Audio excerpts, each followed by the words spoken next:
So I'm Piyush. I'm going to be your main host in the webinar today. Those of you who have not interacted with me earlier, I'm going to quickly tell you a little about myself. So I have about 8+ years of experience mentoring people. In fact, now I have about 9 years of experience mentoring people, prepare for various entrance tests and get into an MBA college of their choice across the globe. I have personally prepared for and taught for both CAT and GMAT. I've taught for both quant and verbal. I've taken GMAT myself, scored a 740 on my first attempt with a quant 50 and verbal 41. And I scored a 99.9 on CAT, which is basically the Indian test which you have to give if you are looking at premier MBA colleges in India. And as a person, I like analyzing trends, and I actually love playing with data, and I love identifying strategies from data. So I am a person who likes looking at trends, looking at qualitative things, looking at numbers, and understanding, drawing inferences, and building strategies around it. So that's my forte. When I took those tests, I developed certain strategies which worked wonders for me, and those strategies also worked wonders for people who worked with me. So I'm going to talk about a lot about these strategies as well when we are going to go through the webinar today. Okay, so in terms of the structure of this webinar, it's divided into 3 sections. First 5 minutes, we'll quickly talk about who we are, what we do at GMAT West. Then we'll move to the main part of the webinar. We're going to spend about 80 minutes doing that. And then in the end, I'll open it up for an open-ended Q&A where I'll spend about 10 minutes or more, depending on how many questions I receive. So without any further ado, let's go to the first section. Let's talk about who we are. So GMAT Wiz is a truly personalized GMAT preparation course. We offer a world's only truly personalized GMAT preparation course. There are many courses which say they are personalized or they personalize your learning, but in reality, very rarely do courses do that. We use artificial intelligence and state-of-the-art technology along with high quality content to achieve this. In fact, any student who study from our platform gets a personalized study plan, which is created based on their requirements, their inputs, and it's very different for every student. The course content also contains real-time improvement modules, which are different for every student who accesses the course content. So the course also is different. It's served different for every user who goes through it. And any student who takes the quant and verbal combined package from our side also gets help from dedicated mentors with whom they can connect every 15 to 20 days over a 15-minute call to discuss their progress and understand whether they're headed in the right direction. And this is one of the biggest reasons why we have been GMAT Club's most effective course when it comes to average score improvement. Our average score improvement as of Jan 16 was about 111 points, whereas the average score improvement of some of our competitors was much lower than what we have achieved, primarily because of the level of personalization and the kind of content that we have provided. Okay, so that was a short overview about GMAT Wiz, about for those who don't know about us. Let's go into the main part of the webinar. So as this webinar is about creating an action plan for round one, let's first start with what is round one. What is round one? How many of you are aware about the round one deadlines that you see on your screen? Just want to see. I just wanted to talk about this a little. So just want to see how many of you are aware about the round one deadlines. You were aware about the round one deadlines even before coming to this webinar. Let's see a yes and no in the poll. I have posted a poll. Okay. I would request all of you to respond to it. How many of you were aware about the round one deadlines before coming to the webinar today? Okay. Good. I see a good number of responses already. Let's wait for a few more to come in. Okay. I see some votes coming in just now. All right. Okay, fine. I see it has stabilized now. So I see about 1/3 of the batch did not know about it, and 2/3 of you do know about it. Since it's a significant number, I'm going to run through this slide a little. So basically, there are multiple rounds in which MBA colleges accept your application. The round one is the first round.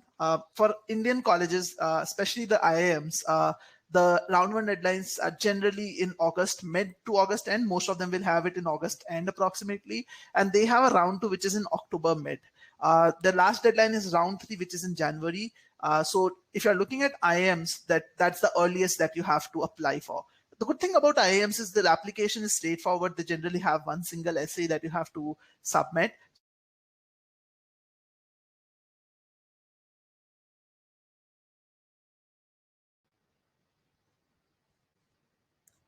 Hey guys, I'm back here. Can you tell me now whether you can hear me now?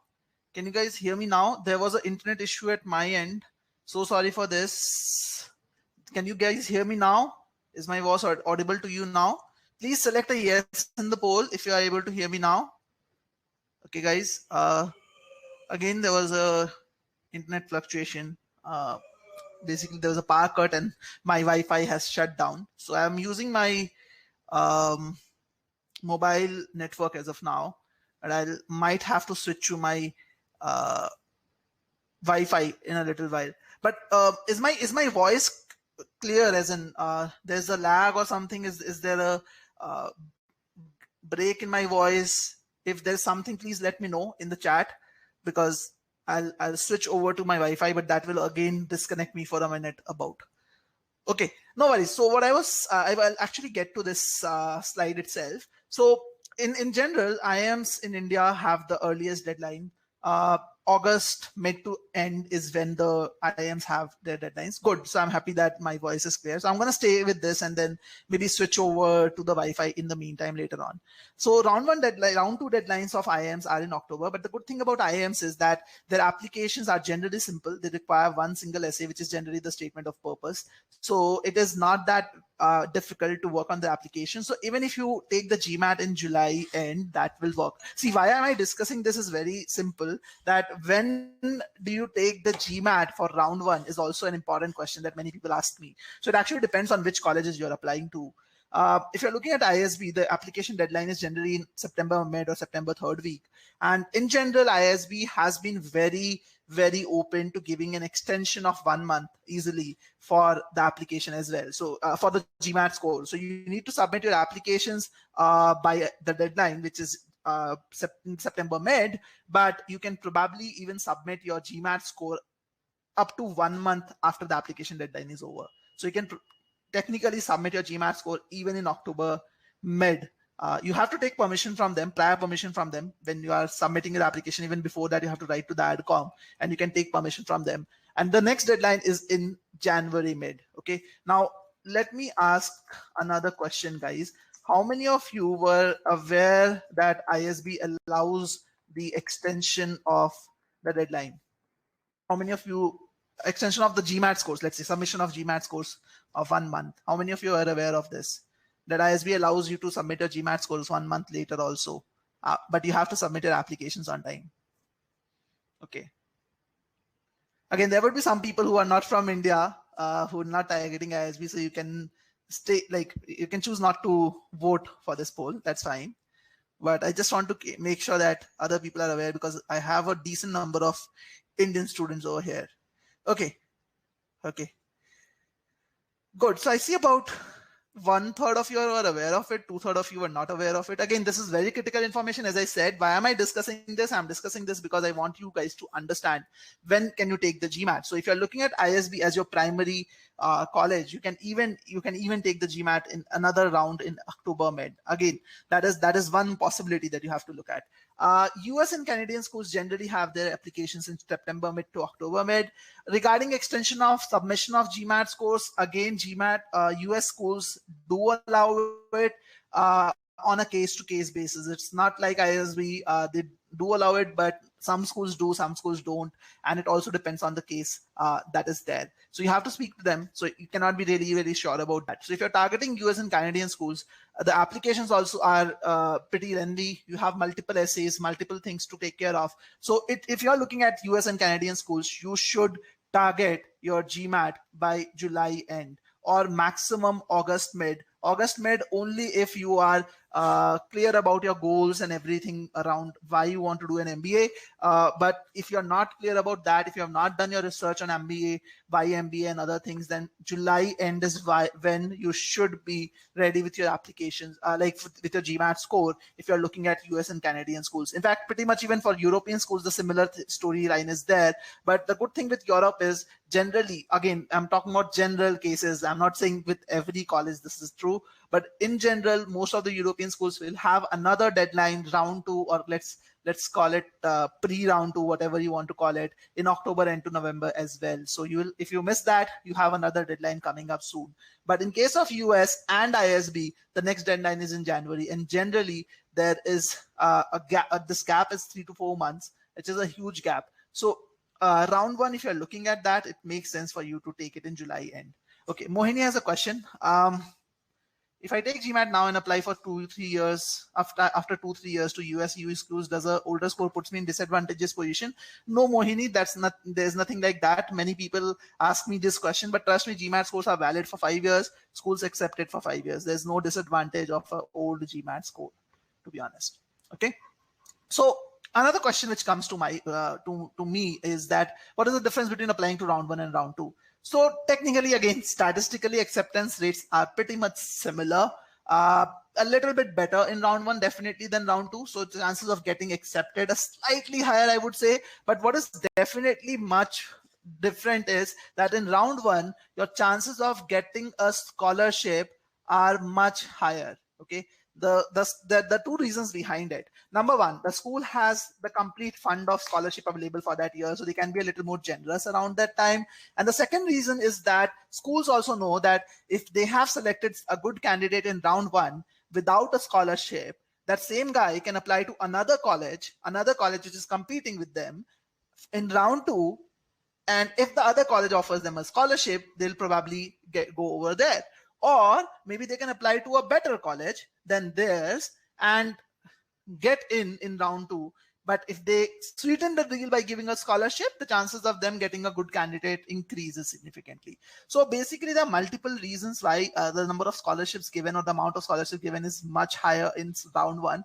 And that to me is one of the primary reasons why you should target round 1 applications if you can. So again, I'm not very much in favor of you unrealistically setting a target of round 1. If you think that you can get ready by round 1 for your GMAT with your GMAT, then only you should do it. Otherwise, you should not. Okay, I have a question from Anubhav. If I apply in round 1 and could not make it, can I apply in round 2 too? So again, Anubhav, I would say the answer depends. In fact, if you change something about your application from round 1 to round 2, some colleges might allow you to do that. But if your application is exactly the same, colleges really won't take it into account, because why should they take it into account just because you're applying to another round? You have to show them that there is a change in your application, there's some update, maybe a better GMAT score, maybe a promotion, maybe something more significant, and you have to talk to the AdComs, write to them, telling them that why you think that is significant, and they should be able to allow you for round 2. Again, I am not going to entertain a lot of questions around the applications. I was just wanted to cover this part. I wanted you guys to understand working back.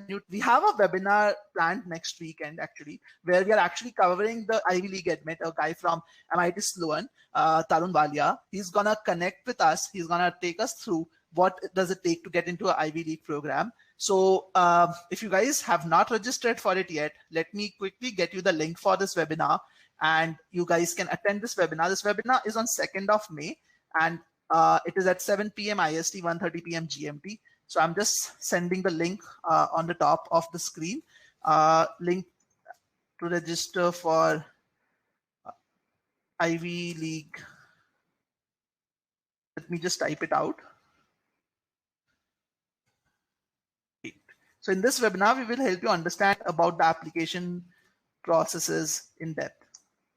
And this will be more in a form of an interview where we talk about, talk with Arun, who is an Ivy League admit, to understand how you can place your story in front of the colleges. Okay, so the link is there. In case you have not registered for it yet, do register for it. You can use the link to do that. All right, so I do have a question from Anubhav. Anubhav says, what is the procedure after GMAT score? So again, Anubhav, as I said, I'm not going to discuss about the entire application process today. It is going to derail us from the discussion. But after GMAT score, you have to work on your essays, your resume, your interview, and those things. So basically, you just have to fill the application form, which has some essays that you have to answer. So you have to work on it, and it generally takes about a month and a half if you're targeting any US or Canadian or European school, because there are many essays that you have to take care of. If you're targeting ISB and IIMs, ISB would require about 20 days of effort if you're clear about your statement of purpose. You know why you want to do an MBA. IIMs will probably even, you can do the IIM application in 7 to 10 days also. It's even simpler than ISB applications. Okay, so let's now talk about how can you create an action plan for round one. So with that in mind, let's focus on the next part, how to work on the round one applications. How should you create, how did you prepare for your GMAT? Now, let me ask you guys that, okay, how did you start? Again, a lot of you have already started your GMAT preparation. So let me ask you guys, how did you start your GMAT preparation? Please respond to me in the chat. In the meantime, I'm going to change to my Wi-Fi network. That is probably going to be better than this one. So please tell me, how did you start with your GMAT prep in the chat over here? I would like to hear.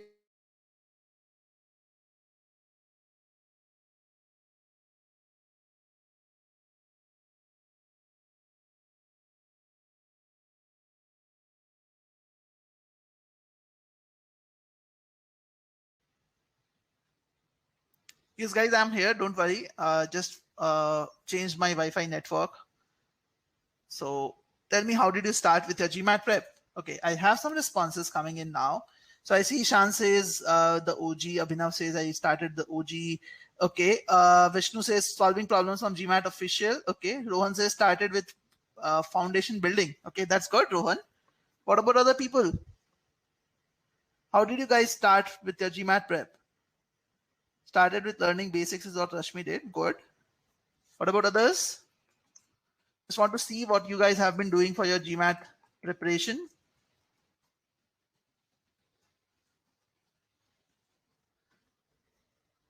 Okay. Mohini says I have been doing the OG. Okay. Aparna says solving problems on GMAT Club. Arjun says Manhattan. I guess Manhattan books is what you're referring to. Amit says I just started with verbal prep. But how did you start? That is my question. How did you start? That is my question, guys. Okay. Okay, I don't see any more responses coming in. I'll just wait for 10 more seconds, see if anyone else is sharing their thoughts. Okay, Amit says I just started verbal with eGMAT. Okay, Manjish is working on basics. I briefly solved from GMAT Club. Is what Shreya did. Okay, Ashwin says I'm about to start with OG. Okay, good guys. Thank you so much for your responses. Varun says I took the diagnostic test. Gaurav says I took the GMAT risk course. Okay, Gaurav, good. So let's quickly look at how do most people start. One thing that most people do in the beginning is they take a mock test. Like that's what they start with. Again, not a bad thing to do. If you want to really understand where you stand at present, it probably makes sense as well. So many people start with a mock test, take a diagnostic test. But the problem starts with the second point. Most people start preparing without really a proper action plan. Again, very few people, when I discussed this, when I asked this, very few people said that, okay, they started with a proper study plan. Most of you said that you started solving questions, doing OG and all of that. That's what most people do. They focus on solving more questions. Without a study plan, they just go about solving questions. They take books, learn something and solve questions and do that. There is not a proper plan in place that they follow. And when you do not have a plan in place to follow, you will never be sure that whether you're headed in the right direction or not. That is always very difficult to understand. It is very important for you to start with a plan of action. There's nothing much more important than that, trust me. You need to understand at every single step what is to be done. And if you do that, that will ensure that you are always headed in the right direction and you get the score in the best possible manner, in the shortest possible time. Okay, trust me, you should definitely put in the effort to do this step. If you are not doing this step, you are going to miss out on a lot of time. You're going to spend a lot more extra time in order to get done with the GMAT. So if it is very important that you put your effort to do this. And in most cases, people rely on the OG alone or too many resources for their prep with sole focus on accuracy. That's another big issue that big problem that happens with people. So overall, in terms of creating an action plan for round one. This is what we are going to discuss today. I'm just giving you an overview today of the action plan, how to create an action plan for yourself. And this overview will help you understand the overall picture, but I'm going to go in depth on each of these elements today as well.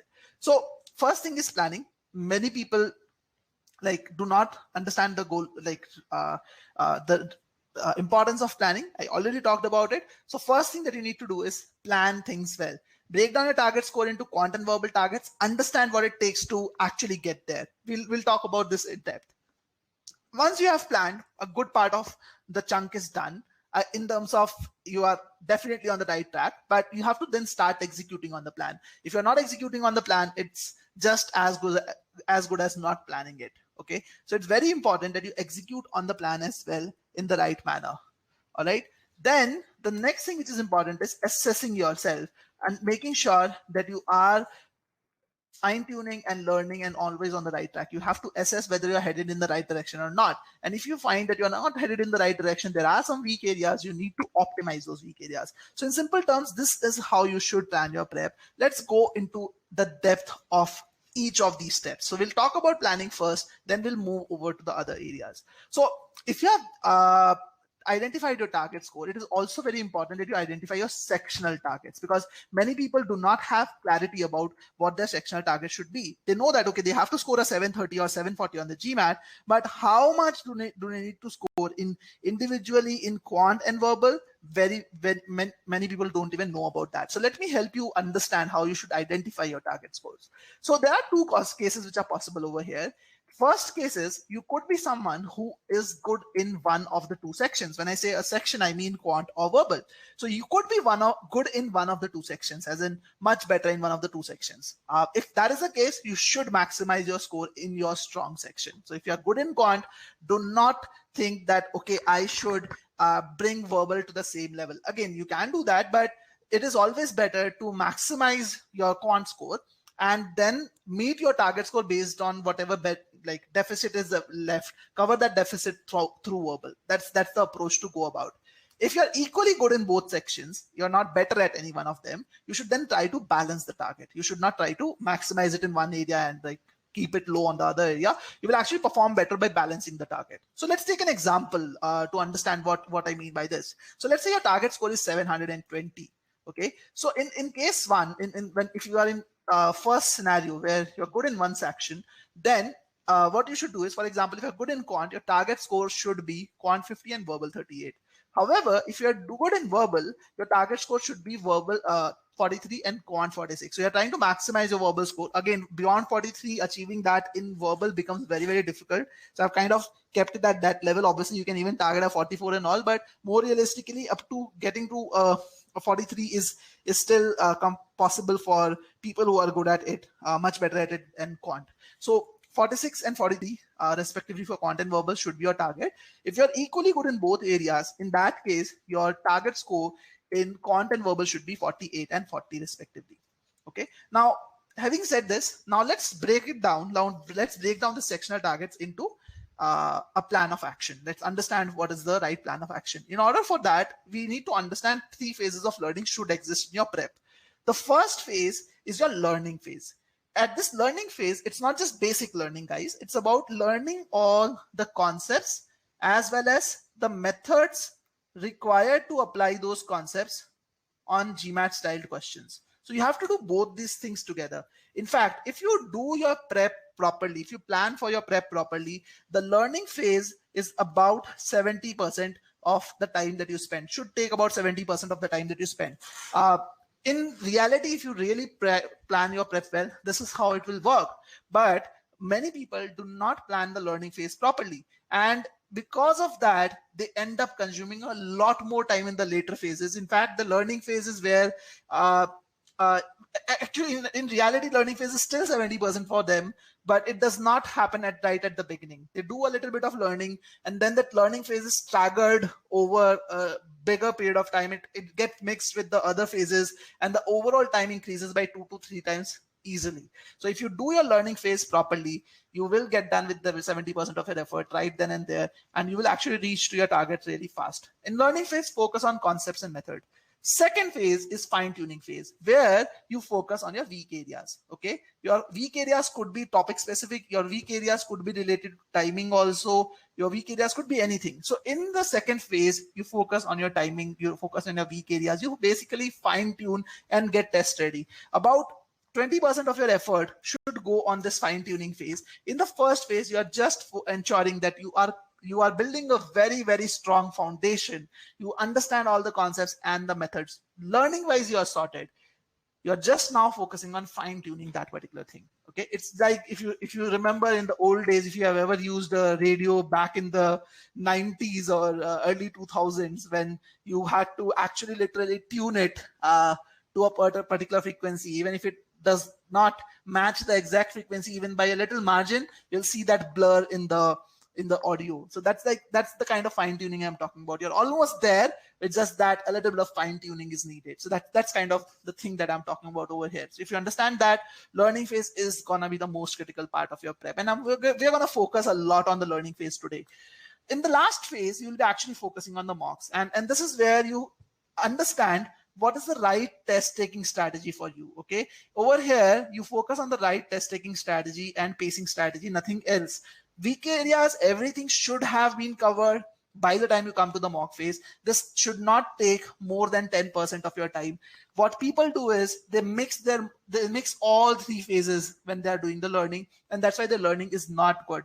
In fact, many people even take mocks at regular intervals, something which I strongly suggest not to do. You should be focusing on the mocks only when you are done with your conceptually sound, your methods are in place, your timing is fine, you're just then focusing on the test taking strategy. If there are gaps in your learning, you should rather take sectional tests and not waste your mock test or do that. It will only demotivate you. So these are the three phases of learning that one should follow. Okay, I just want to ensure that all of you are clear with this. Quick yes, no in this poll. Are you guys clear with the three phases of learning that I just talked about? Any doubts on this? Are you guys clear about the three phases of learning that I talked about? Okay, I see a few votes. Let's wait for a few more to come in. Okay, good. So I don't see any no till now. Okay, I just see one person saying no. Okay, if someone is not clear about this, please feel free to ask me any question. Again, I want this to be an interactive webinar. I don't want to be a one-way communication where I'm talking and you're just listening to me. Okay. So Shramit is saying, why is the mixed approach not as good? So Shramit, very good question. Think of it like this, that if I have to go from first floor to the 10th floor, I always have to go through the second, third, fourth, fifth floor and so on. And that's the reason why you should follow in this manner, because this is something which will actually help you get to the result faster. If you're following a mixed approach, as in along with learning, if you're focusing on fine tuning, even when you have not learned things completely, what happens is sometimes people start thinking about timing too soon. What they don't realize is that timing is a natural outcome of following the right method. If you have not learned the right method and you start focusing on timing too soon, then you're gonna over optimize. You're only gonna struggle in that case. Okay. Similarly, if you start taking mocks too soon, you have not completed your prep, you have not understood what are the right things, you have not fine-tuned, there are weak areas that lie, then you're going to waste that mock test, because the mock test is again going to tell you the same thing, that you are weak in that area. So why to waste your mock test then? If you're weak in something, work on that first, fix your timing, and then take the mock test. Then that will help you to apply the test taking strategies. For timing, fixing timing, you should take sectional tests or small tests and work on those areas alongside. So basically, that is why you should follow a step-by-step approach and not mix it all together. I hope that answers your question, Shamit. Okay. So these are three phases of learning. Now let's talk about the sequence of learning. Okay, so if you start with the learning phase, like what is that you do in the learning phase first overall? Okay, so it is very important that we now focus on this part, like how do we sequence our studies. So let's talk about verbal first. And I'm going to talk about from skill perspective that, okay, what are the things which are tested on GMAT? What are the skills that are tested on GMAT rather? And that will help us understand what is the right approach, what is the right sequence in order to go about all these things. Okay. So first skill that is tested on GMAT is comprehension skill. You are tested on the comprehension. in terms of whether you're able to understand what is written overall. And when I say whether you're able to understand what is written, it is not about getting 70% of an understanding or 80% of the understanding. Are you able to understand with crystal clear clarity? That's something which is important. The second thing which is tested is analytical reasoning. Okay, if given multiple pieces of information, given an argument, can you analytical reason with that information and understand what are the flaws in that information? What are the gaps in that information? Where is the line of reasoning incorrect? Can you analytically reason with information that is provided to you? That's what is tested as the second skill set. The third skill which is tested is focus on main point. If I give you a lot of pieces of information, if there is a plethora of information which is available to you, can you identify what matters and what does not matter? Can you focus on the main intent, why that piece is written? These are three skills which are tested on GMAT Verbal. Now, if I map all these three skills to individual modules, sentence correction only requires you to be good in comprehension skills. It does not require you to be good in analytical reasoning or focus on main point. CR, on the other hand, requires you to be good in both comprehension skills and analytical reasoning, because in CR you have to understand the meaning of individual sentences, then you also have to relate the meaning of multiple sentences to understand what are the gaps between those sentences. So CR will basically require you to be good in both the skills. RC, on the other hand, will require you to be good in all three areas. You have to improve, like you have to understand individual sentences, you have to relate multiple sentences, and then you also have to understand what matters and what does not matter. What is the most important piece of information out there among the ones which are presented to you. So these are three skills, and these are three mappings for these three skills across the three modules. Now, according to you, tell me guys, what do you think is the right order of learning in verbal? What you should do? Should you do SC or CR first or RC first? What do you think you should do? Tell me guys. What do you think you should do?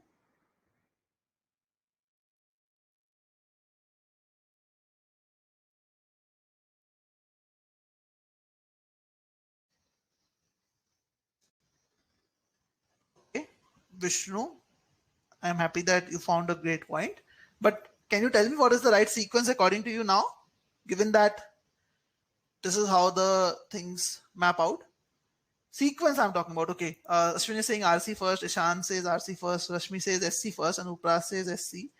Sequence as in you should start with SC, then what? Ali Afzal says SC, CR, RC. Arjun says RC. Okay, so guys, let me help you understand this. The first thing that you should start with is SC, and then only you should move to CR. Those of you are saying you should start with RC are actually making a mistake over here. Think of it this way. If you start with RC, you are putting yourself to the task of working on all three skills at once. You're asking yourself to get better at all three skills at once. Now, if you are not good at it, if you are not good at RC, you would have a difficult time understanding whether it is comprehension or analytical reasoning or focus on main point. Which one of the three are you struggling with? As a student, many times you won't be able to understand that. And second thing, even if you're able to understand it, working on all three skills are gonna be much more difficult than working on one thing alone. But if you're starting with sentence correction, then you just have to focus on comprehension skills, which will be much more easier for you to develop, because there's only one thing that you're focusing on as of now.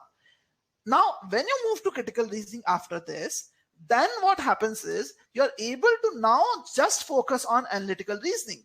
Your focus can completely be on analytical reasoning, because you know that you have mastered comprehension skills. So you have those skills in place. Similarly, if you have worked well on CR, then working on RC becomes much more easier, because you have then aced both these skills and you just need to focus on main point now. You just have to focus on the third skill, that is identifying the main point, identifying the main thing. Okay, and that is why focusing on SC, then CR, then RC is the best approach for anyone who has just started their prep or yet to start their prep. Are you guys clear with this? Quick yes, no in the poll. Are you guys clear with this? Just want to understand this part. Are you guys clear with this? Quick yes, no on the poll. Are you guys clear with the sequence? In case you are not, please feel free to ask me any questions that you have in mind. I just want to make sure that this is interactive and you guys are benefiting from the webinar? Okay. Okay, I see 100% yes. That's great to hear. Great, guys. So let's continue further. Now, what about quant?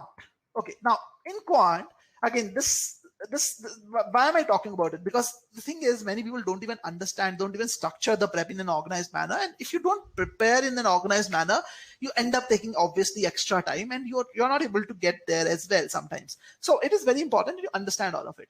In quant, what many people do is, in fact, many books also recommend this, many courses also recommend this, that you start with one module like number properties or do algebra first, or like you follow the sequence, do one module, then the next one, then the next one, and so on.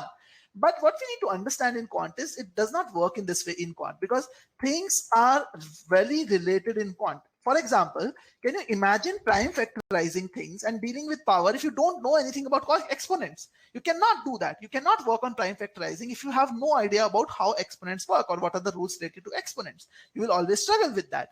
You cannot solve divisibility equations if you're not aware how to solve linear, simultaneous, or special equations. Similarly, you cannot solve roots and quadratic equations that come across in statistics. So basically, in quant, things are interdependent. You cannot move to a particular module unless you work on some of the essential topics. Okay, so what is important in quant is that you have to do it in this manner. First thing that you need to work on is basic topics. It could be across modules also. So it's possible that there are basic topics you are working on, something from number properties, something from algebra, something from geometry as well. Then only you should move to intermediate topics, because this basic topics will be applicable in those intermediate topics. And if you are actually going in this manner, then you're actually working in a structured fashion. So it will never happen that you are having problems in one topic because of another basic topic. So that is how you should go about. And after that, in the end, you should work on the advanced topic. And don't worry about the list. I'm just want to quickly share the list with you. And you don't need to note this down as well. Don't worry. You can, if you want, you can take a screenshot, but I'm going to tell you one more easier way to identifying this list yourself. Okay. But this is the order. There are 33 topics that are tested on GMAT Quant, and you should go about it in this order. This is the most logical order. You can see how the 4 modules are color coded on your screen. Number properties topics are in blue, green, and algebra in blue, and so on. So you can see how we have mixed these topics. So it's very important that you go about things in this fashion. If you don't do that, imagine if you just started with number properties first, you would be doing these 2 and then this one without knowing so many other things which you need to know in order to get this number properties topics right. Similarly, if you start with algebra, you tend to lose out on the other things. It is very important that you follow this particular order topic wise in quant. Okay, and I'm going to share how you can get access to this. Don't worry about this. Now, what about the sequence of studying if you have already prepared? I talked about people who are just starting or who just started in the last 1 month or so, or 2 months. But what about people who have already been preparing for quite some time? So what you need to do is you need to take a module-wise test. Module is basically sentence correction, critical reasoning, reading comprehension, or number properties, word problem, etc. And identify your strong and weak areas. Like work and identify your strong and weak areas. If you get more than 70% score, then it is in your strong area. If you get less than 70% score, it is in your weak area. That module is in your weak area. So what you should do is, let's take an example for understanding. Let's say you take the modularized test for SCCR and RC, and these are the scores that you obtain: 90% in sentence correction, 60% in CR, and then you have 40% in RC. So obviously you need to work on your weak areas first. So what the student needs to do is work on CR and RC first, and then work on SC. And the reason I have placed CR before RC is simple, that in case you have some problems with CR, there is a possibility that you're struggling with analytical reasoning, and that is something which will trouble you in RC as well. So if you start with RC just because it is at 40%, you might find it difficult to improve on it. So it's better to start with CR, take it up to a higher level, and then work on RC. Don't just start with the weakest area over here. Okay, so that is something which is very, very important. Now, all this taken into account, and once now you have understood the target score, now you understood the sequence, we need to use all this and set up clear targets and deadlines for ourselves. In general, the prep time can vary from 100 to 350 hours depending on who you are as an individual, what are your strengths and weaknesses. The factors that are supposed to be taken into account to create a study plan are your strengths and weaknesses, what are your weak areas, what are your strong areas, your time available, how much time can you study every week, because this is something which people don't take into account. Gracie is saying I'm not audible. I just want to ensure that my voice is audible to all of you. There's no other issue at my end. Can you guys tell me if my voice is audible to all of you? Okay. Gracie, I guess there's a problem with your internet then. Okay, I see some no's as well. Just want to make sure all of you can hear me. So I would request you to please respond to the poll. Quick yes, no in the poll, guys. Okay, just want to make sure my voice is audible to everyone out here. Okay, great. So I think, Gracie, the problem is only at your end because more than 90% people were able to hear me. So the second thing that you need to take into account is the time available with you, because if you do not take into account the time available and you just follow a templatized plan, or you just follow a plan which assumes that you have X number of hours every week, then it's not going to work for you. You need to create a plan which is based on how much time is available with you every week. Also, you need to take into account the sequence of learning, the sequence that we talked about. You have to drill it down to that level. And you also have to take into account how much content you need to study. So we talked about the sequence, but there's multiple things that you have to do in each of those topics. So you have to figure out the content as well, understand how much time will you take to go through all that content as well. Now, creating a study plan like this, taking into account all these things, can be really, really challenging for students. And in fact, when we started working on GMAT as an idea, we actually saw that none of the players out there in the market were providing students access to a personalized study plan. All of them were giving a templatized plan, 1 month plan, 3 month plan, or they were just giving some random numbers that, okay, work on sentence correction for 40 hours, work on this for 30 hours. But the plans were not adaptive. The plans were not really personalized. That's when we came up with the idea of GMAT with Study Plan Engine, which creates a personalized study plan for you based on your inputs, your strengths, your weaknesses. Again, this video is a little dated, but this is pretty much how the study plan engine works. You can see clear milestones for every single target. You can see tasks assigned to you. And the best part about it is this study plan is integrated with the course content. So you can click on any activity on any day and click on the start button to get started. You can actually see the entire study plan planned out for you for the entire life cycle of your studies. Okay. And as I said, it's an integrated plan. You can actually click on any activity and get access to it. You can even view the task list, weekly task list. If you don't want to look at the entire calendar, you can view the task list. Every week you will have certain tasks assigned, what all activities you have to go through in the week based on the time available with you. You can get access to all of this. You can see all of that. And as I said, you just have to click on the start button and it will automatically start your learning. You will be taken to the right elements, right video lessons, right quizzes, everything will be taken care of.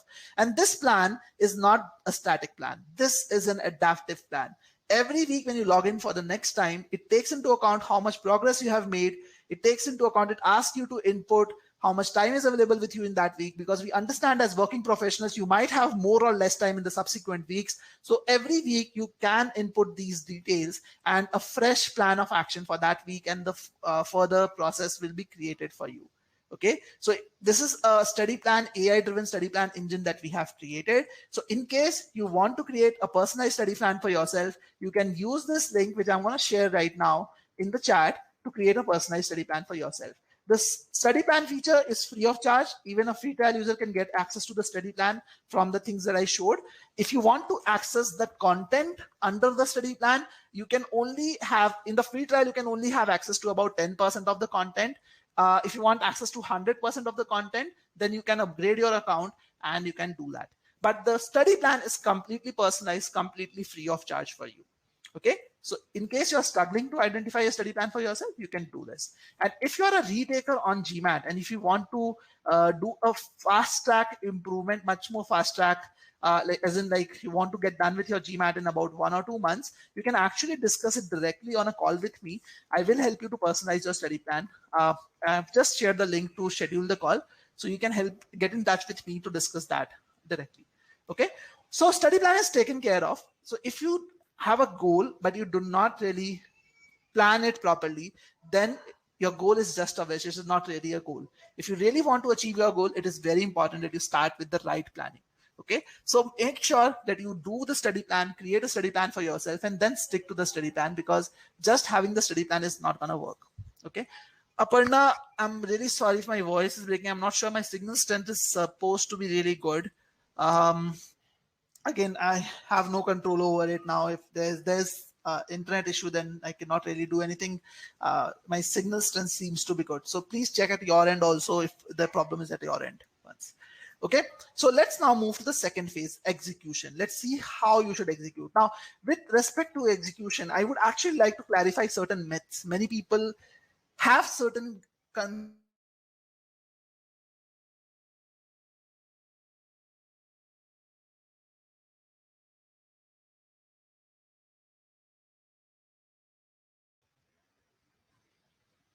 sorry guys, again there was a change in the power backup, so my voice my internet was disconnected. I guess you should be able to hear me now. Sincere apologies for this, but not in my control completely. Okay, I see people are able to hear me. Okay, I'm speaking consistently now. You should be able to hear me. Again, I've used my hotspot. That's the only thing that I could have done now. But yeah, I'm good. I'm good to see that most of you can hear me. Great. Thank you so much, guys, for responding. Yeah, so I was saying that in order to understand how you should execute, we should also take care of certain myths. We should break some myths, because when it comes to preparation, when it comes to execution of a study plan, most people actually have certain misconceptions in their mind. And unless these misconceptions are cleared, you might, even after creating a proper plan of action, you might as well not be able to achieve it. So one misconception, one of the biggest misconception which I hear from students is accuracy is all that matters. They think that it is just about having a good accuracy on the GMAT, but that's not really the case. Let's understand a little bit about how the GMAT algorithm works. So what I'm showing to you right now is the ESR, enhanced score report of my own GMAT attempt. So I took the GMAT, and on verbal section I scored a 41, which I told you earlier. And this ESR tells me how many mistakes I made in each quarter. So in the first quarter, I made 2 mistakes. In the second quarter, I made 2 mistakes. In the third quarter, I made no mistakes. And in the last quarter, I made 3 mistakes. So overall, the number of mistakes that I made was 7. Okay, I made 7 mistakes and I had a verbal 41. Okay, now let's look at the ESR of another student on the right side. Okay, on the left side is my own ESR. Once again, you know, I have made 7 mistakes. Now I'm showing you the ESR of another student on the right side. This student has made a total of 5 mistakes. Okay, 3 in the first quarter, 1 in the second quarter, and 1 in the last quarter. What I want you guys to do is, I want you guys to guess the verbal score of this student. Okay, and I'm gonna give you a poll as well to understand that. Okay, so just give me 1 minute. I'm just creating the poll for you.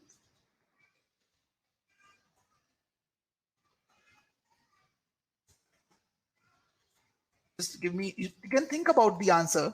Like, what do you think could be the verbal score of this guy?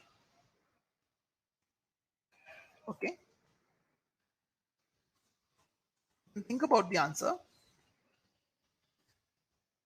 And here is the poll for you. What do you think is the verbal score of this particular student? This particular student has made 5 mistakes. I made 7 mistakes. Okay, I have a verbal 41 for just to set the baseline. 7 mistakes, verbal 41. 5 mistakes, guess the verbal score of this particular student.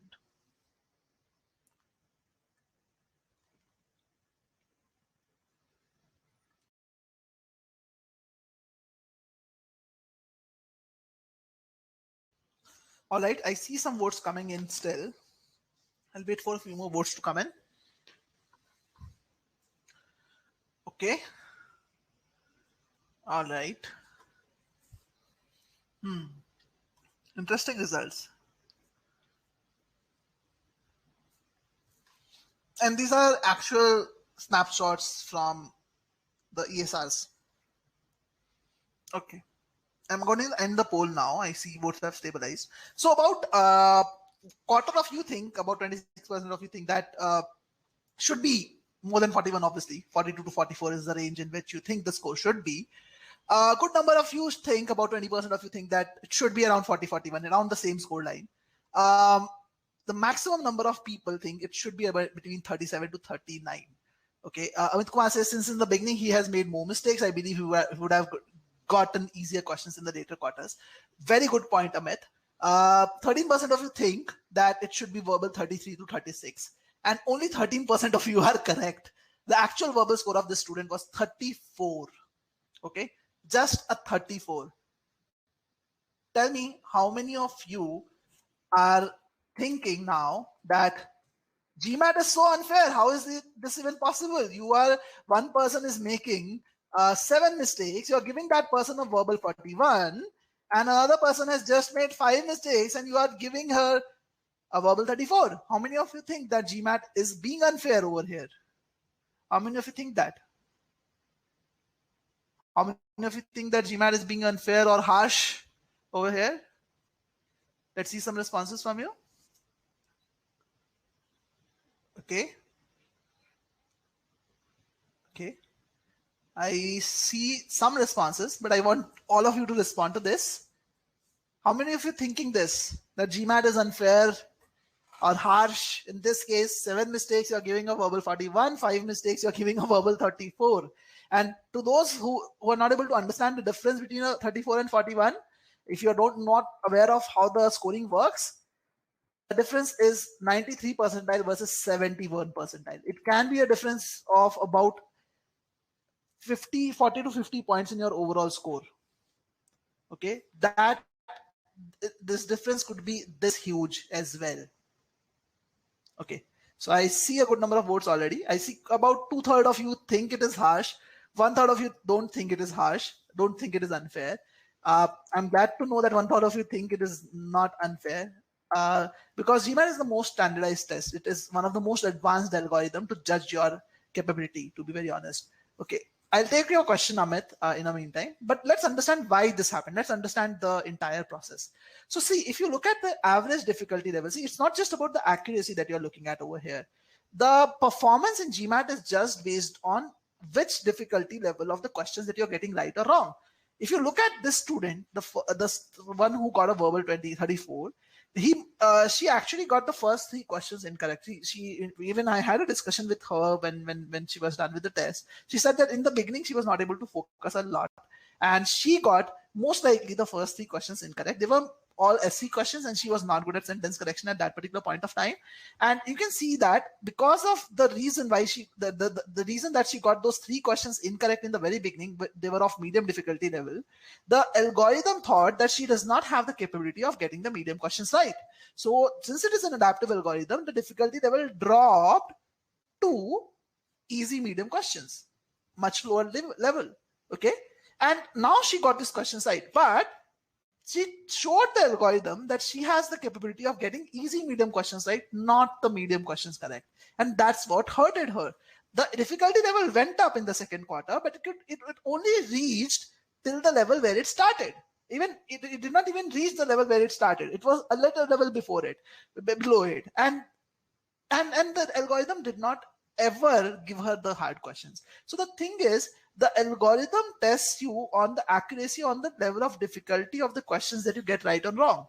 And if you look at the student on the left side, like my ESR, in the second quarter, I also had a similar accuracy, but I got much more difficult questions right than the other student. You look at the difference in the difficulty level of the questions that we were getting right. And in the third quarter also, both of us had very good accuracies, but I was getting much more difficult questions correct compared to the other student. And that's why the difference in score is there. Okay, and GMAT is adaptive algorithm, but it is a lot more adaptive towards the left, as in towards the beginning of the test. Okay, and that is why you see the difference. So if you are thinking about GMAT as a test of accuracy, you are thinking of the wrong thing. GMAT is a test of skill. It is important to ensure to see which questions do you get right. Okay, the skill is to basically the ability to get a question of any difficulty level correct. Okay, I hope this is clear to you guys. Let me see a quick yes, no. And in the meantime, I'm going to take up Amit's question. Amit says a doubt here, every other quarter would have different sections like SCCR and RC. Hence, in every new quarter of questions, would not the level of difficulty be normalized back? Not really, Amit. The algorithm ensures that you have a certain level of difficulty. They pick the question in that manner. It doesn't matter whether it's from SCCR or RC, they pick it in that manner. Okay, so Amit is saying, I'm assuming that the difficulty level would have dropped only for SC. Not really, Amit. It is module wise adaptive, but it is adaptive overall also. So if you're not doing well on sentence correction, it also impacts your performance in the other parts of verbal. It does not just impact on sentence correction. Okay. So Amit, that student did not share me that much of detail that which questions had which questions of which section. It was a mixed bag. The first 3 questions that she got were SC questions. In my case, it was a mixed bag. Honestly, I don't remember exactly. See, we cannot be sure whether we will get SC first every time. We can get anything first. You generally have a mixed bag. In most of the cases, you have good number of questions from SC, CR, and RC. In very rare cases, you might get no RCs in the beginning, or you might get 2 RCs in the beginning also. So you cannot do anything about it. All you can do is prepare well for all 3 areas. That is my take on it. I hope that clears your doubt. Okay. So in simple terms, if you're in the score range of 550 to 650, what it means is you're doing well on easy questions, but you're not doing well on medium and hard questions. So you're struggling with application. So if you're looking at just accuracy, that's a wrong metric to look at. You have to do well on medium and hard questions in order to get a 700 level score. In order to get a 700 level score, there's no scope for doubt in the easy questions. There's no scope for error in the easy questions. In the medium questions, about 10-20% scope is there. In the hard questions, you have slightly more scope, but it is very important that you focus on not just accuracy, but your skill level across difficulties. So in order to get a 700 plus, your approach should be twofold. Number one, make the algorithm serve you hard questions. The first thing you need to do is get the hard questions. And as you can see that the student who scored a 34 was not able to get there. So if in order to do that, you have to have a high accuracy on easy and medium questions. And that's why I talked about having very low tolerance level in easy questions and a very little tolerance in hard medium ones. And then once you get the hard questions, you also need to get them right, because if you don't get them right, there's no point of getting it. Like you'll mess it up. Like you'll not get a 700. So you have to get the questions right as well. And in order to get the hard questions right, you need to learn the right skills, and you need to learn how to apply the right skills. Now, let me come to the next myth with that. Most people think that skills is just concept, then practice. The skills is all just about making sure that you learn concepts. So what they do is they get hold of a book, any book which talks about all the concepts. They learn the concepts, and then they start solving questions, because that is what we have done since school. You learn a concept, you do practice, you do more practice, and you get better at it. But what we don't understand is GMAT is very different as a test. It's a competitive test. It's very different. It tests your in-depth understanding of things. So what do people do? For example, when they start learning sentence correction, I'm just taking an example of sentence correction. They think about learning the rules. Okay. Ashita, the session will end around 9 o'clock, I guess. 1 more hour or maybe 45 minutes more approximately. So it depends on how the discussion goes.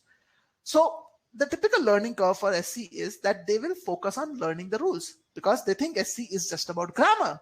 So what they do is they learn the rules for subject-verb pairs, they learn the rules for tenses, they learn the rules for modifiers, pronouns, parallelism, and so on. And when after learning the rules, they will solve questions. They will solve questions right after that.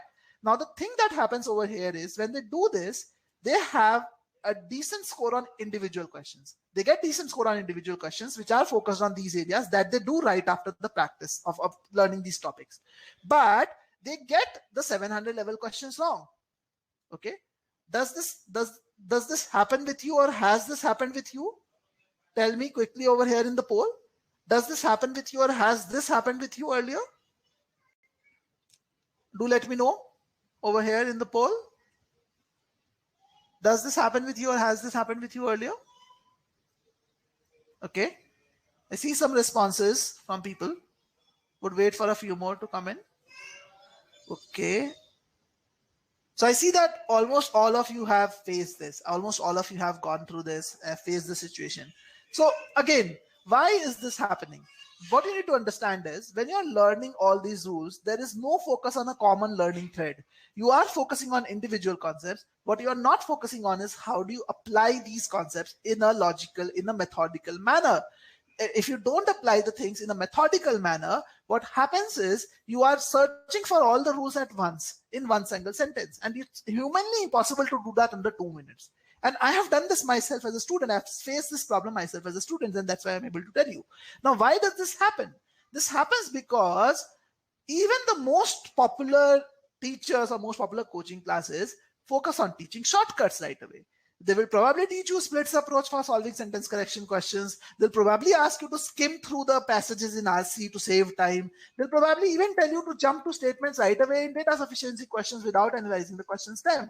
These are some of the most popular things that people do. I've done that myself.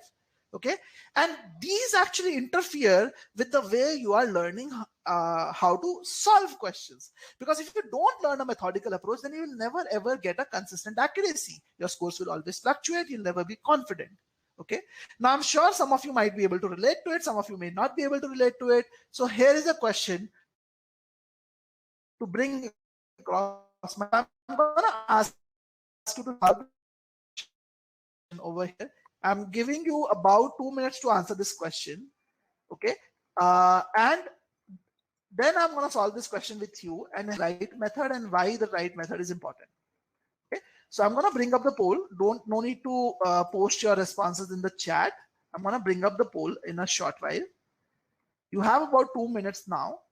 I've got the poll up, so you can use the poll to respond. You have 2 minutes to answer this question. All the best. I'm going to be muted in this 2 minutes.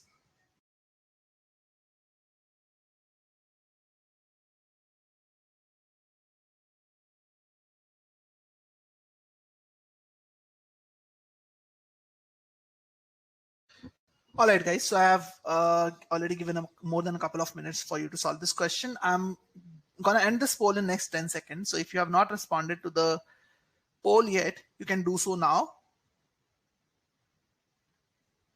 Okay. I'm going to end the poll anytime now. Okay. Thank you so much for responding to this question. Again, most of you marked C as the correct answer. According to you, C was the correct answer. Second most popular choice is choice E, where 25% marked that as the answer. Third most popular are A, D, and very few people went for B as well. So let me tell you some stat from, again, this is an official question. So we have some stats available from GMAT Club, where many people have attempted this question in the past. And let's see what is the result, what is the score that those people have received. Like what is the accuracy for those people. So most people for this question ended up marking the correct answer as C, 36% over there as well. One of the most popular choice. About 12% people even marked choice A as the correct answer. 10% people marked B as the correct answer. But the correct answer in this case is actually choice E. Okay. But as I said, we need to bring across a point in order to understand the right approach. And I'm going to talk about the right approach overall. Okay, so that is something which I will talk about right now. Sudeep is asking for the link to create a personalized study plan. So Sudeep, I'm going to give the link in the entire chat itself, so you can use this link overall. Okay, so I'm going to focus on the right approach. I'm going to solve this question right in front of you, and I want you guys to see how I'm approaching it, and I want you guys to understand the difference between how I approached it and how you approached it, to get a sense of the importance of the right methods. Okay, so let's solve this question. A substance. Okay, so the sentence is talking about something which is a substance. Let's read further.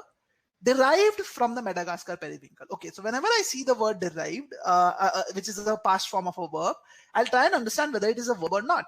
So in GMAT, we teach you various methods to identify it, but in simplest possible form, I know that the substance is not doing the action of derivation. It is derived from the Madagascar periwinkle. It itself is not doing the action of derivation. So in this case, derived is not a verb. It is a modifier which is giving us additional information about the substance. It is just telling us that this substance is a substance which is derived from the Madagascar periwinkle. So this sentence is going to talk about a substance, and this substance was derived from the Madagascar periwinkle. Let's read further. Which has proved useful in decreasing mortality among young leukemia patients. Okay, so this substance, probably, which is basically a relative pronoun. So probably the sentence is talking about the substance. It tells us that something has proved useful in decreasing mortality among young leukemia patients. Now, whether which is referring to a substance or a Madagascar periwinkle is my next question. Can you guys tell me what is which referring to? Is it referring to Madagascar periwinkle or substance? Let me ask you guys this poll.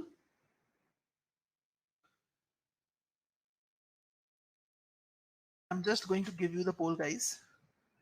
Can you tell me what is which referring to? Is it referring to the substance or Madagascar periwinkle? Let's see your responses in the poll. What do you think is which referring to over here? Think about it and answer. What do you think is which referring to over here?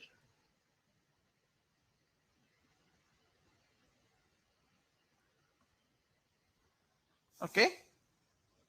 I see a good number of responses. 70% of you think it is the substance. Okay, we had to end the poll. I saw one vote for ambiguous now. Okay, so about 2/3 of you think it is the substance. Good number of you think it is the Madagascar periwinkle, and many of you think it is ambiguous. Let's understand. See, guys, which is placed right next to MP. Okay, and it can, like, in that case, it should ideally work with MP. It can refer to MP. And if I look at it logically also, it can make sense with MP as well. It is possible that MP has, Madagascar periwinkle has proved useful in decreasing mortality among young leukemia patients.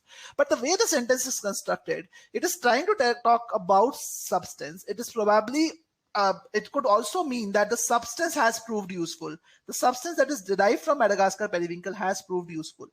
It can also make sense with the substance. And since it is making sense with both of them, I cannot be very, very sure which one of the two is it referring to. So over here, the impact is ambiguous. I do not know what is the antecedent, because ideally, grammatically, if I see, it should be referring to MP. It is making sense with that, but it is also making sense with the preceding noun substance as well. So in this case, it is not clear. And in such cases, when the antecedent is not clear, it is very important that we should clarify the antecedent. The right answer, so I should clarify the antecedent for us.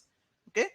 How many of you, I'm pretty sure many of you would have identified this as an error and have actually worked on it. So because of the answer choices that you marked, so at least a good number of you who did not pick A as the right answer definitely identified this. But let's read further. So I know which is ambiguous. I need to, the right answer, I should clarify what has been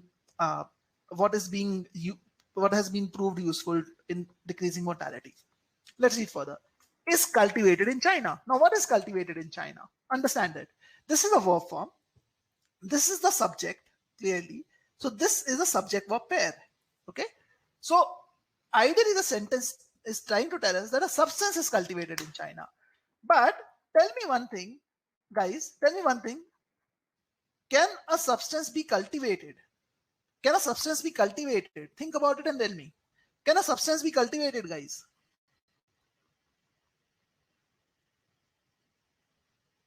Can a substance be cultivated? Quick yes, no in the poll. Can a substance be cultivated? Okay. I see some responses. Think about it and answer. That's okay. Take your time. Can a substance be cultivated? What can be cultivated? Think of it this way. Okay, I see 100% no. Good. All of you agree with that. You understand that a substance probably cannot be cultivated. What can be cultivated? A crop, a plant, something like that. We can cultivate a crop or a plant. Cultivation is something which is used with that. So in this case, the subject-verb pair is not making sense. The subject-verb pair is definitely not making any sense. So this cultivation is definitely for something else. What could be this cultivation for? It could be for something. It could, the only thing probably could be cultivated is this particular entity, MP. But do I know it's a plant? Till now, probably not. I don't know. What is periwinkle? Madagascar is a place, but what is the periwinkle of that place? I don't know. It could be a plant. It could be something. So till now, it seems like Madagascar periwinkle, but let's still read further. It's cultivated in China as part of a program to integrate traditional herbal medicine. Okay, so it's cultivated as part of a program, and the objective of this program is to integrate traditional herbal medicine into a contemporary style of healthcare. Okay, so we are talking about healthcare over here. We are talking about treating young leukemia patients over here. We are talking about integrating traditional herbal medicine. Focus on this part. Herbal medicine. Okay, we are cultivating it as a part of integrating herbal medicine. Herbal medicine means it is something which is derived from a herb. And the only thing that can be a herb in this sentence is Madagascar periwinkle, nothing else. So this clearly tells me that the cultivation should be of the Madagascar periwinkle, a substance cannot be cultivated.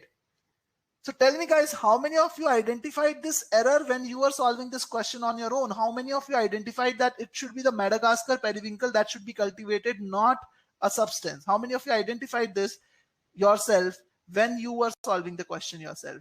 Not right now, earlier when you were solving the question yourself. How many of you identified this error?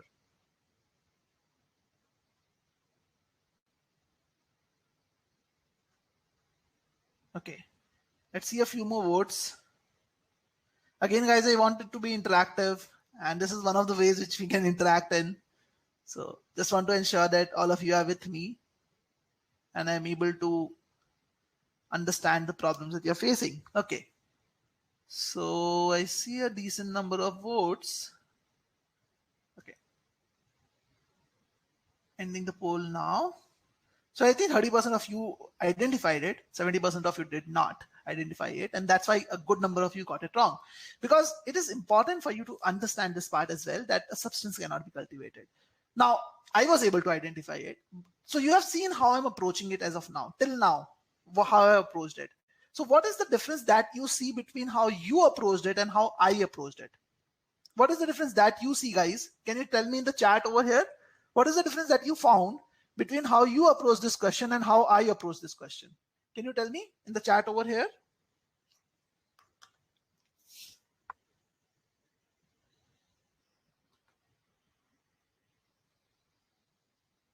Can you tell me in the chat over here? What is the difference that you see in how you approached it and how I approached it?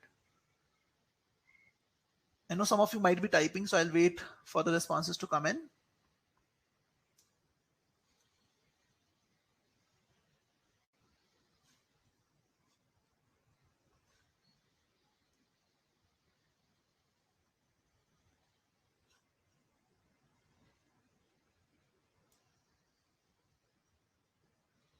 Okay, Amit says, I'm assuming we should try to make a simple sentence using subject verb and see the error at first hand. Okay, good point, Amit. What about others? What is the difference that you saw?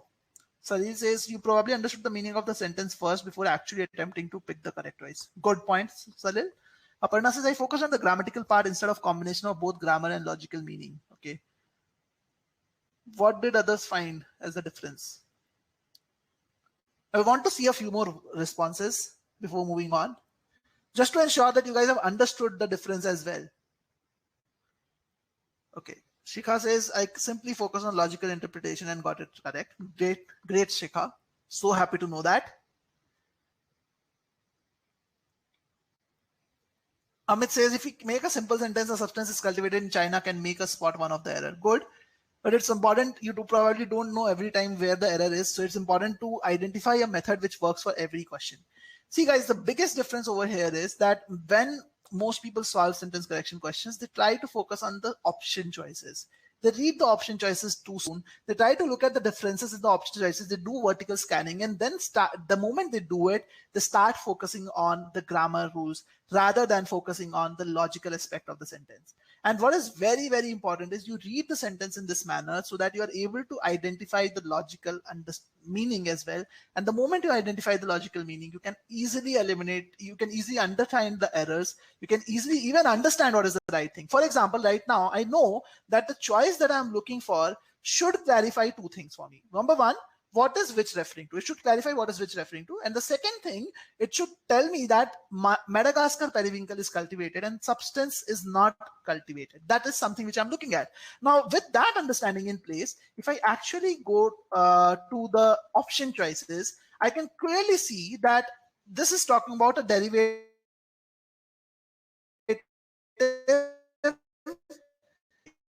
Is incorrect. Okay. I see this tell us that which is referring to derivative, but it does not take care of the other error. So that's why this is incorrect. I can see again that this particular choice, for example, is talking about Madagascar periwinkle is cultivated. So that is a good thing. Then it says a derivative of which has proved useful. So it also clarifies what is which referring to. It is referring to a derivative of Madagascar periwinkle, which is the substance. So this seems right to me, but I have to also eliminate choice D. Let's read that choice. Okay. So the Madagascar periwinkle has a derivative which has proved useful in decreasing mortality rate among leukemia patients, which is a good thing. That tells me that the which is referring to the derivative.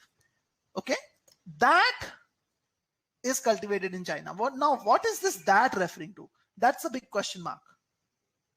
Okay, what is this that referring to? And it is also not connected properly. So this is another issue with choice D. So see how easy it was. Once I actually focus on the intended meaning, I was able to eliminate the wrong answer choices so easily. It did not take me more than 20 seconds to do that. All the time that I took, I had to spend on the question stem. And trust me, guys, if you read it properly, it will not take you more than 1 minute to understand the question stem. And 1 minute 20 seconds, if you are getting this question right, it's a big win, because this is a 700 level question, guys.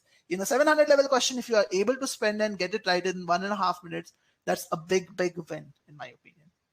Okay, so the common thread, you have to understand that skills is not just concept plus practice. It is more about concept plus application and then practice.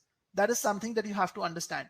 Now, the right learning curve for sentence correction is that you have to learn all the rules of grammar, but you have to place a common thread around all of this. And the common thread overall in all these cases is meaning. Okay, and I'm just not talking about sentence collection. I'm talking about everything in GMAT that you do. You have to always look at common threads. You have to always look at the right method.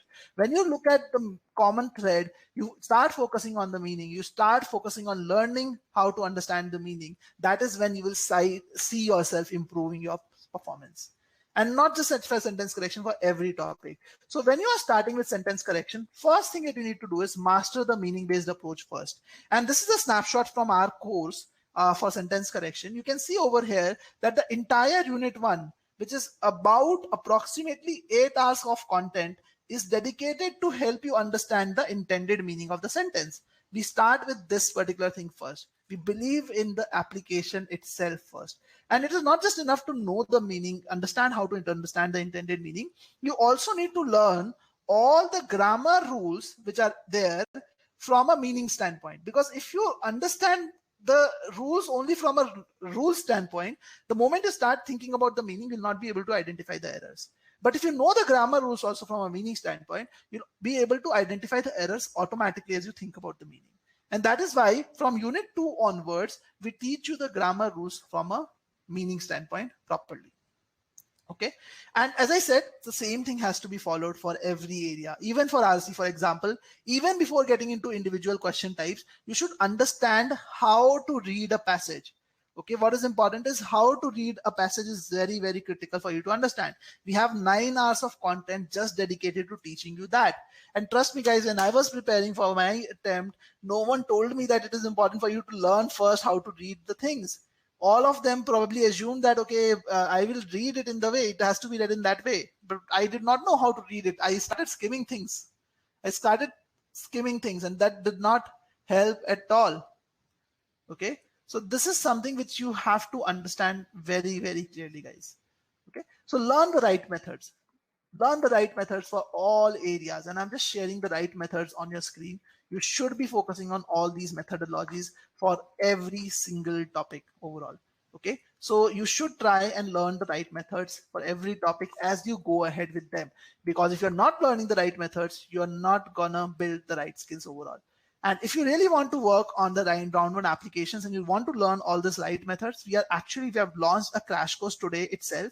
The first class is happening as we speak right now in another room, where people are actually learning with live with experts. And this is a 13-week online crash course where we still have a couple of seats left, which we can fill.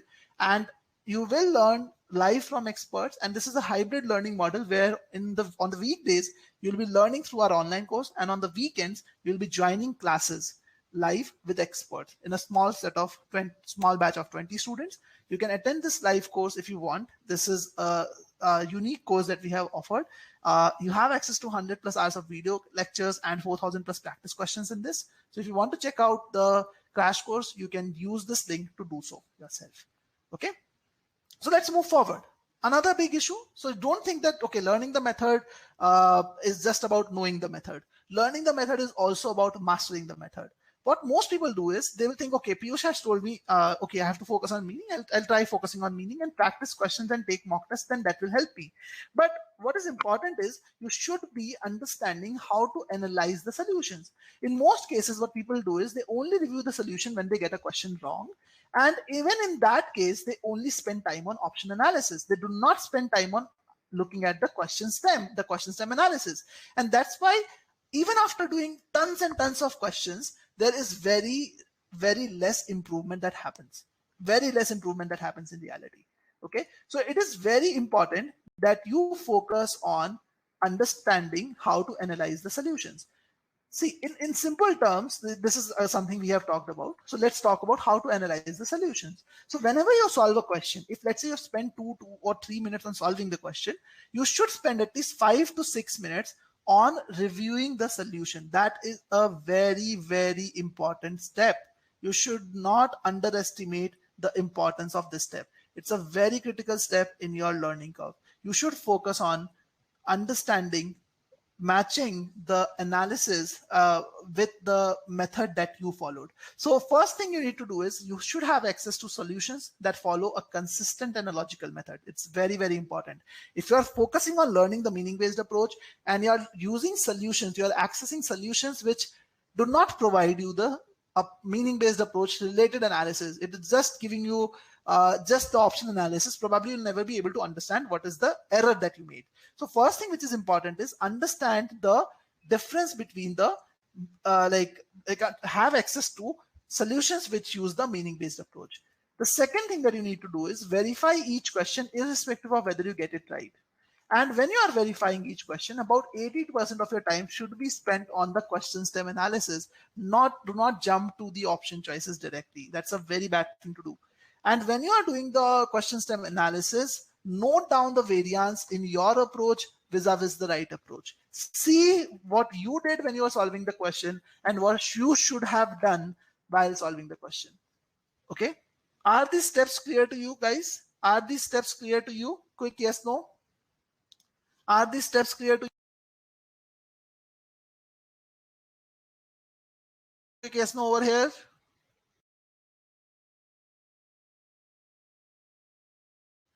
Okay. I see some guesses.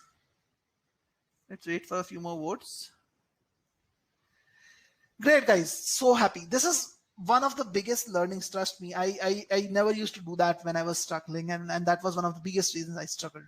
So again, so learning steps for each topic. First, learn the concepts, then master a methodical approach. You have to master a methodical approach. And then also it is important for you to focus on practicing questions on the topic. Okay. So Lokesh, this session is for GMAT. We have a session for application preparation on next Sunday, which is 2nd of May. If you want to join that session, this one will be conducted in form of an interview of an MIT Sloan student. So if you want to join that, I'm just gonna share that link over here once again. You can register for that webinar using this link. Okay. So in order to get to a 700 score, it is very important that you learn the concepts and then master the methodical approach, and then only you should practice questions on that particular topic. Okay, that is very important. And in GMAT-Wiz, we have come up with the idea of a concept booster in order to help you do this. So we have this concept booster dedicated files which are there in every topic, where what we do is we give you one question to solve, and then the question is followed by a detailed methodical solution. So when you analyze the solution, this will help you to understand the gaps between how you're solving it and how you should have solved it. So this is something which helps you to figure out the gaps in your application. And I said, it is very important that you understand the gaps in how you're applying, how you're approaching the questions in order to perform better. Okay, and each question in the concept booster is handpicked and covers a different aspect. In fact, in every topic, the learning curve that is followed is that you will first learn concepts from using a video lesson, then you will learn the application using a concept booster, and then in the end, you will be doing the practice questions. And this is just the bare minimum structure which is there. we use artificial intelligence to personalize your learning further. So in some cases, you might be seeing a change in the structure which is shared for you. You might have a different learning curve than this. You might have additional files, you might have less files or more files, depending on who you are and what your problem areas are. Okay, so this was about the execution. Let's now focus our attention on the assessing stage. So how should we assess our performance? So very important is that the assessment should be done in two different parts. Okay, when you are assessing during your learning phase, at that point of time, your focus should not be on timing. Your focus should be on learning the right concepts and the right methods. At that point of time, if you are using the right method and you know the concepts properly, you have a high accuracy, even with a not such a great timing, that is fine. Because at that point of time, what is important is to understand and apply the right methods. In the fine-tuning phase, when you move over to the fine-tuning phase, that is when you should start focusing on timing. Now, why is this important? Because if you start focusing on timing in the learning phase itself, it will actually impact your learning curve. Because if you start worrying about timing too soon, your focus will shift away from learning and your score will end up stagnating around 600 to 650. You will start focusing on timing and you will not use the methods that are recommended by us. Because many a times when you use the right methods, it initially takes you a little longer to apply them and get a good outcome. But once you apply the methods on a good number of questions, that becomes a natural part of the process that you follow, and it automatically reduces the timing. But for that to happen, you have to apply the method on a good number of questions first and consistently do that. So it is very, very critical that you guys understand it and do this. Only in your learning phase, only your focus should be on learning the concepts and the method. Okay. And when you are mastering one topic, only then move on to the next topic. If you have gaps in one area, you should not move to the other one unless you have mastered that. So take a topic-wise quiz, find out your strengths. If there are weaknesses, focus on the weak parts right away. Identify conceptual gaps and work on them, because if you don't identify conceptual gaps, you will actually see your score getting worse in the other topics which are dependent on it later on. So it is very important as part of your assessment, at that point of time, you are focusing on whether your conceptual knowledge is good or not. So identify the concept gaps and work on it. Now, if you don't have the right tools for it, it might be difficult for you. Your issues might pile up and it might end up impacting your score. So in GMAT, again, you have access to all of this. You don't need to worry about it. This is an AI-driven platform, as I said. Whenever you take proper quizzes, what happens at the end of the quizzes, the AI automatically identifies if you have a concept gap in anything that you have learned till now. So it will actually identify those concept gaps for you.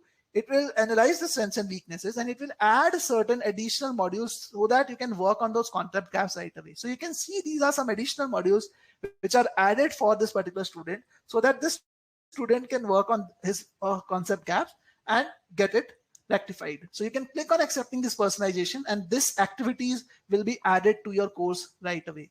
You will be seeing these activities in your course. So you can now see after this quiz, there are these many activities which are added, personalized for this particular user over here. Okay, so this is how you should assess yourself. In the learning phase, focus on identifying what are the problems that you are facing, what are the concept gaps that you have, and work on those concept gaps, and then only move forward. In the fine-tuning phase, then you should focus on the timing overall. So take a module-wise test in the fine-tuning phase, let's call it the optimizing phase, maybe 1 or 2 quizzes of 15 to 30 questions, and identify any topics where your score is less than 60%, because there is a possibility that you might have some weaknesses still. Okay. So Akriti, I am speaking for quite some time. If you're not able to hear me, then probably there's an issue at your end. Maybe just want to confirm with other people are able to hear me properly. Can you guys respond in this poll? Are you guys able to hear me properly? Please respond to this poll. That way I will get to know. Okay, Sugandh says it's loud and clear. Great, guys. So again, I think Akriti, the problem is at your end maybe then. Please try rejoining over here. Okay, so after this module-wise test, try understanding the concept gaps. Like any area where your score is less than 60% is where you have concept gaps, and then focus on improving these areas. So one way to do this is like you can take the sectional quizzes. If you're a GMAT student, you can take the sectional quizzes on the Quizard platform to identify to do this, and then you can check out the concept gaps from the dashboard itself. You can see individual areas. You can see your analysis and understand what are the concept gaps overall. You get all this analytics over here. Now, how do you improve on your weak areas?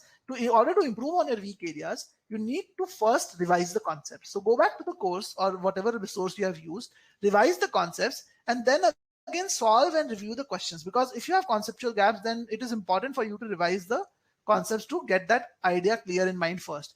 And then you should solve 5 to 10 questions on it and review the question solutions for every single of them and focus on learning the application as well. And remember, quality is more important than quantity. So do not worry about solving X number of questions. Focus more on analysis of every question that you are solving. Okay. So once you are doing the this work, or once you optimize quant and verbal specific tests, you should be taking 4 to 5 mock tests. Okay. So if you are doing this properly, that is all you need to do. So learn the right testing taking strategy when you actually start taking mocks by understanding the algorithm. Okay. So this is how you should prepare for the round one. If you have any queries, I'm opening the session for the Q&A part now. So you can ask if you have any queries to me right away. And if you want to connect with me later on, you can always email me on piyush@gmatwiz.com, and my WhatsApp number is also shared on your screen. Okay. And if you want to create a personalized study plan, if you don't want to go through the pain of doing it yourself, you can use this link, which I've just shared, to create a free personalized study plan for yourself using this link. Okay. Ishan says it was a really insightful session. Sorry, I have to leave in between. No worries, Ishan. I am happy to know that you found the session helpful. You can check out the recording later on if you miss anything over here today. Okay. Any other questions you guys have about your preparation, about your applications? You can feel free to ask me now. I'm here for about 10 minutes to answer your questions around that.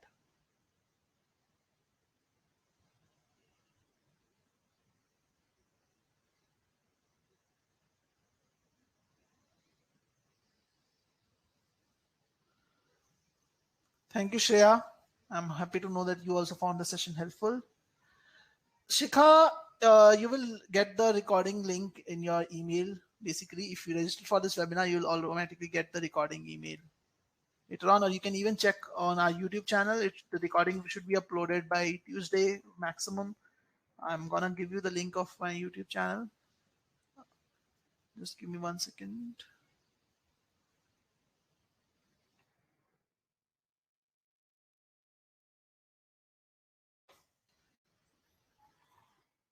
This is the link for our YouTube channel, Shikha. You can just subscribe to the YouTube channel to receive the notification when the recording is uploaded.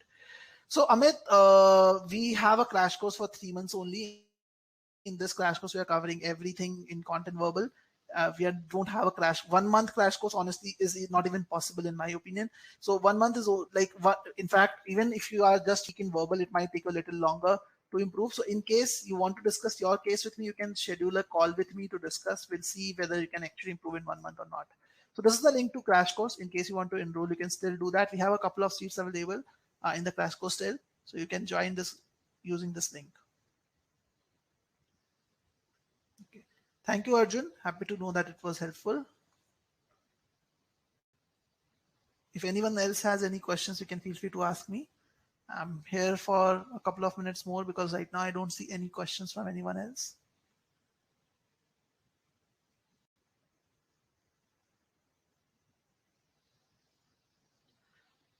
Amit, the link is in the chat itself. You can even go to the website gmatwiz.com. You'll find it on the main menu itself. I'm adding it on the sticky note as well. Great, Shika. Happy to know that the webinar helped. All right, guys. So I don't see any question from any one of you yet.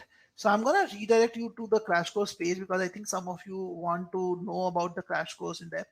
So you guys can actually use this link. I'm going to just send you guys to that directly. Just give me a second.